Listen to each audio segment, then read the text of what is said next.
Hey folks, welcome to today's edition of Notre Dame Daily. And as I discussed yesterday, the loss to Miami was frustrating but not disastrous. And this will be something that going into bye weeks, obviously you usually have more time to talk about these things. Specifically on the losing end, there tends to be more negativity as opposed to the positivity for a win, but that's where we are now. But we've seen really good teams have bad nights in all levels of sport, regardless of sport. Sunday night, unfortunately, that sentiment hit the Irish. It happens. Now forging ahead, Marcus Freeman, who was nothing but positive and motivated in the postgame locker room after Sunday's 27-24 loss to the Hurricanes, and his staff are now back at the drawing board to see a few things. First, how do we build on the positives from Game 1? C.J. Carr's growth in the moment. Eli Raritan as a feature receiver, albeit, yes, I get it, there were a few drops in there. Solid play from Leonard Moore and Christian Gray, and the ability to fight in the moment despite struggles and bad breaks. Next, how do we improve the problematic areas with less than 2 weeks before the home opener against Texas A&M? The offensive line struggles. Might we see more changes, specifically the inclusion of Will Black and more Styles Prescott, as I hinted at yesterday? Lack of aggression from the defense. Yes, you want to see them up in the face, getting after it, a bit more consistent and cohesive for a 60-minute ball game.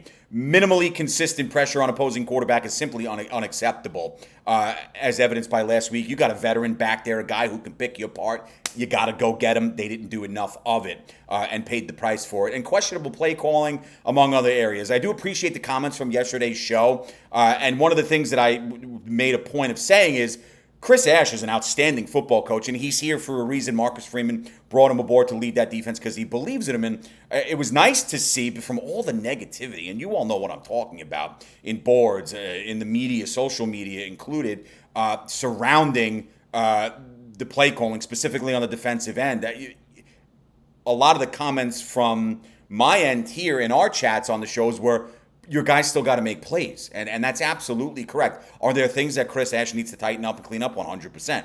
He's the leader of that group. But your guys got to get out there and get after it as well. So I think there's a double-edged sword there of a lot that can be dissected and certainly improved. I think that's fair. Marcus Freeman's been great at adjusting through adversity, and I've got no doubt that he knows exactly what he wants moving forward, and he's going to make that clear, and he has already. This loss, in a way, maybe a path to identifying, albeit in a negative way, what they need to hit on more consistently, and some areas they need to continue to plug away at, right? The good, hammer away. The bad, clean it up. There's always opportunity to learn and grow. We know that. With a difficult schedule ahead, beginning with A&M, however, the time is now for the gold and blue to get back to the consistent, aggressive, and complete style of play we've come to know under Marcus Freeman, specifically the back end of 2 years ago, and then most of last season on that run to the national championship game. So the window's tight here as the days go on, but you do have that extra week off to prepare for Texas A&M and Mike Elko, which helps. But regrouping, the process started basically immediately after the loss to Miami. Now you take the good, expand on it, take the areas you need to tidy up and clean up, and you move on, and you have that plan. They'll be good to go. They're too good of a football team. Right? You start the season 6th, lose by 3 in a battle where you put up 17 points in the fourth quarter on the road in a game that looked like was getting away from you. That's battling. That's the sign of a good team with veteran leadership who's going to stay in the fight and not give up. Polls evidenced by that. They're still a top 10 team, and deservingly so. I think 9 is right where the Irish should have been after losing a game of that caliber and class Sunday night.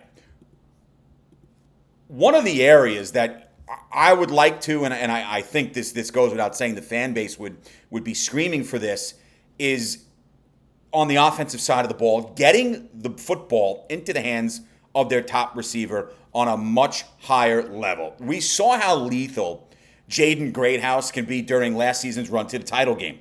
But despite his big play ability, the Irish wideout was only targeted twice in the loss to Miami, an astonishingly low number considering he ran 26 routes. Notre Dame's leading receiver in the game from a numbers perspective was Raritan, who caught 5 balls for 97 yards.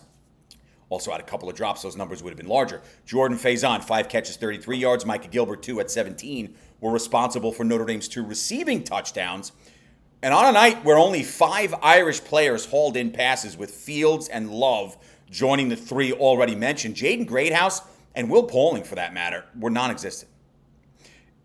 this is absolutely going to need to change if Mike Denbrock's offense, who now possesses a quarterback with an incredible ability to work the ball downfield when given the chance, to operate the way most expect. If that's going to happen, all right, you have to absolutely work in Greathouse. It's a no-brainer.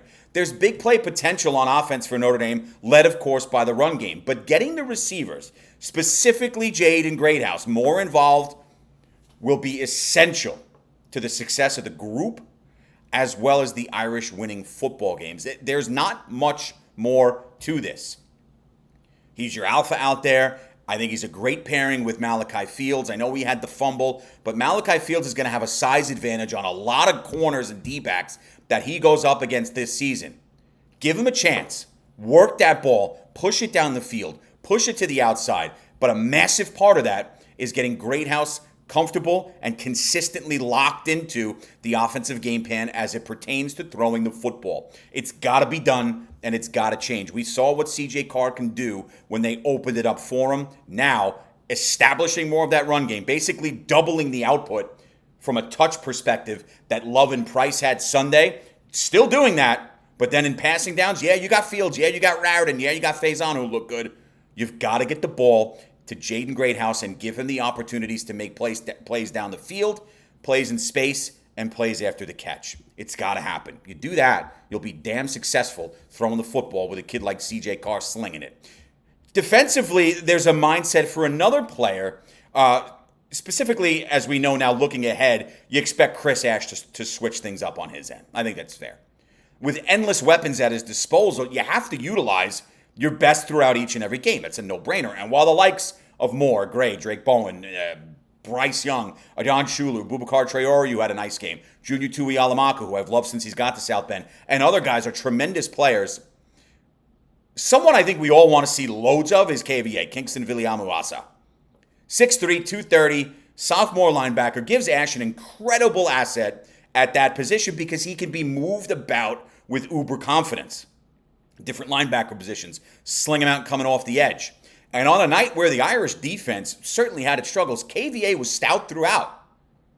Registered 4 tackles, 3 of them solo, tackle for loss, and created plenty of disruption. The problem was, he was on the field for less than 40 snaps. You get that type of productivity, and your snap count is minimal, raises questions. Becomes a bit concerning. Why are we taking playmakers off the game, guys that are being impactful in an offense that was doing a good job moving the ball, albeit given that cushion with Notre Dame rocking in a zone for 2+ quarters before they made those good adjustments? You got a guy like KVA there playing at that high level, keep him out there. You got tough physical opponents on the schedule. A&M is one of them. USC. You got to go out to Fayetteville and play Arkansas. A handful of others. It would be simply irresponsible to not play someone of this caliber as much as possible. He's going to play more, but it's something that needs to be noted. He's too good. You have a guy that can stop the run or burst around the edge and destroy a quarterback. He needs to be out there more, and I think we'll see it again moving forward. It's one game. And while not a complete disaster, I do think it's fair to believe the Irish know they've got to tighten up the planning and execution much better forging ahead. I don't like to do it, but if you go back to last season, you saw widespread changes, developmental stuff, plug-and-play guys, moving guys around, getting the best assets out there after the NIU loss, and look what happened. Became a complete team. Schedule's tricky this season. I get it. I think it's a little more difficult than some people are willing or even some people believe. But if you get your best out there, and Notre Dame's got an abundance of talent, and I don't just say that as someone who follows the program, is involved, and has been a fan for 39 years. It's a fact. This is a different level of talent Notre Dame's had the past couple years under Marcus Freeman because of the way they recruit, the way they relate to these kids, and the product that they put on the field from a coaching standpoint. It's just been different. Speed element's different as well, and that's huge. Now you got to utilize it, and I think they will. Losses suck. We know that. I'm not saying anything that we don't already know. Make the changes. Guys like Greathouse, KVA, got to be out there, number one, as much as possible. Number two, heavily involved. Establish that run, it opens up the pass game, and you've got weapons galore on the outside. It's the best wide receiver room Marcus Freeman's had in his now 4 years as head coach of the University of Notre Dame Fighting Irish football team. That's an undeniable fact.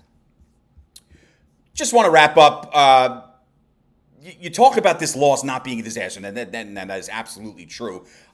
If you're into this sort of thing, a lot of these outlets, I've done it in the past with certain things, will rank the opponents and the strength of schedule moving forward, percentage chance, odds to win out, odds to win this game, odds to win that game. And if you're into that sort of thing, you probably saw what ESPN put out with its FPI, its Football Power Index, Notre Dame's chances to win the remaining games.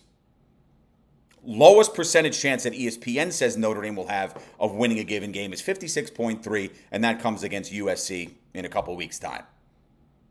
According to the FPI, they got a 70% chance to beat A&M, 95% chance to beat Purdue, 67% chance to beat Arkansas, 92 and 90 over Boise and NC State, 56 over USC, 80, 93, and 80 over BC, Navy, and Pitt, and then Syracuse and Stanford, 90%, 89%. What does that mean? Not that much.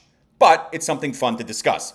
What it does sort of tell us, however, is after a loss of that caliber, because that would be your, back in the day when they were doing the BCS stuff, your quintessential good loss, good team at a good time of the year, right? Top 10 loss week 1. Doesn't get much better than that, right? Notre Dame probably would have had a huge problem if the NIU loss last year came week 9, 10, or 11, just for argument's sake.